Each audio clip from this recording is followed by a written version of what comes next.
त्याचबरोबर 6व्या क्रमांकाला असिपत्रवन नावाचा नरक आहे. हे नरकात का जावं लागतं तर त्याचं कारण असं आहे, जो मनुष्य आपल्यावर कुठल्याही प्रकारची आपत्ती आलेली नाही, कसलंही संकट आलेलं नाही, काही संकट न येता, आपत्ती न येता तो काय करतो, आपल्या धर्माचा काय करतो, त्याग करतो आणि दुसरा धर्म स्वीकारतो. आणि मग वैदिक धर्म सोडून इतर धर्माचा तो अवलंब करतो. आणि मग अशा पद्धतीचं कृत्य केलं तर ते सुद्धा काय आहे, पाप आहे. आपल्या धर्माचा कधी माणसानं त्याग करायला नाही पाहिजे. शास्त्र संमती देतं तुम्हाला, पण कधी जेव्हा तुम्ही शेवटच्या क्षणाला काहीतरी आपत्काळ आलाय, संकट काळ आलाय, आणि अशा संकट काळाला जर तुम्ही तुमचा धर्म सोडला तर तेवढ्यापुरतं जीवन जगण्यापुरतं काही हरकत नाही. पण आपत्ती नसताना जर इतर धर्माचा अवलंब केला तर मग मात्र काय भोगावं लागतं, पाप भोगावं लागतं. किती धर्मावरती प्रेम होतं. छत्रपती संभाजी महाराजांच्या शरीरांची लक्तर तोडली, शरीराला काय केलं, त्यांच्या हाताच्या पायाचे नख उपसून काढले. कशा करता, फक्त धर्म सोडा आणि एकदाच म्हणा की मी तुमचा कोण आहे, गुलाम आहे, मी तुमचा झालो असं म्हणा. पण धर्मवीर छत्रपती संभाजी महाराज म्हणतात अजिबात नाही. जोपर्यंत माझ्या प्राणामध्ये प्राण आहे तोपर्यंत मी हिंदूचाच म्हणून मरेल, पण मुस्लिमांचा किंवा तुमचा गुलाम म्हणून जगणार नाही.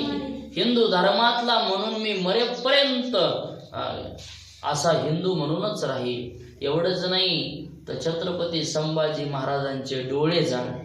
काय केले, डोळ्यामध्ये अग्निडाग खुपसले, पण तरी देखील धर्मवीर छत्रपती संभाजी महाराज दुसऱ्याचे झाले नाहीत. तोंडातली जीभ चिमट्यात धरली आणि जीभ सुद्धा संभाजी महाराजांची बाहेर काढली, पण तरी देखील महाराजांनी धर्म सोडला नाही. का तर ही संस्कार होते छत्रपती शिवाजी महाराजांचे, माँसाहेब जिजाऊ आईसाहेबांचे, आणि त्यामुळे महाराणी ताराबाई या सगळ्यांचे हे संस्कार आहेत. आणि म्हणून धर्माबद्दल विशेष प्रेम या शिवबाराजांचं, छत्रपती संभाजी महाराजांचं होतं. त्यांनी मेले परंतु तरी सुद्धा आपला स्वतःचा काय सोडला नाही, धर्म सोडला नाही. आणि म्हणून ते स्वर्गाला गेले, पावन झाले, पुण्यवान झाले. आज 300, 350, 350 वर्ष झालं तरीही इथली लोक त्यांना विसरली नाहीत. आजही त्यांची कीर्ती या जगामध्ये शिल्लक आहे. का तर त्यांनी धर्म वाढवला, धर्मासाठी जगले, धर्मासाठी त्यांनी प्राण दिला. आणि म्हणून हा हिंदू धर्म, राष्ट्र धर्म, मानव धर्म माणसाने काय केला पाहिजे, जपला पाहिजे. आणि अशा पद्धतीने चुकीचं न वागता कोणी जर आपला धर्म सोडून इतर धर्माचा स्वीकार केला, वैदिक धर्म आपला विश्व हिंदू धर्म सोडला, तर शास्त्र सांगतं त्याला काय भोगावं लागतात, ह्या असिपत्रवन नावाच्या नरकात जाऊन पडावं लागतं. आणि तिथं काय भोगायला मिळतं त्याला, म्हणले ते जीव यमाचे दूत त्याला चापकानं मारायला लागतात.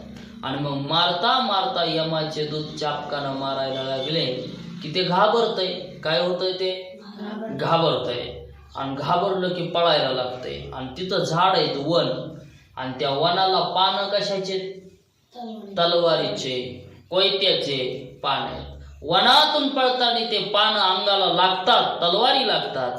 चिंधड्या होऊन जातो, बेशुद्ध होऊन खाली पडतो, पुन्हा उठतो, पुन्हा बेचैन होतो, पुन्हा पळायला लागतो, मार देतात. आणि आया अत्यंत भयंकर दुर्दशा त्याला त्या नरकामध्ये भोगावी लागते. असा हा असिपत्रवन नावाच्या नरकात आपण जर आपला धर्म सोडून गेलो तर हे कर्म त्याला त्या ठिकाणी भोगावं लागतं.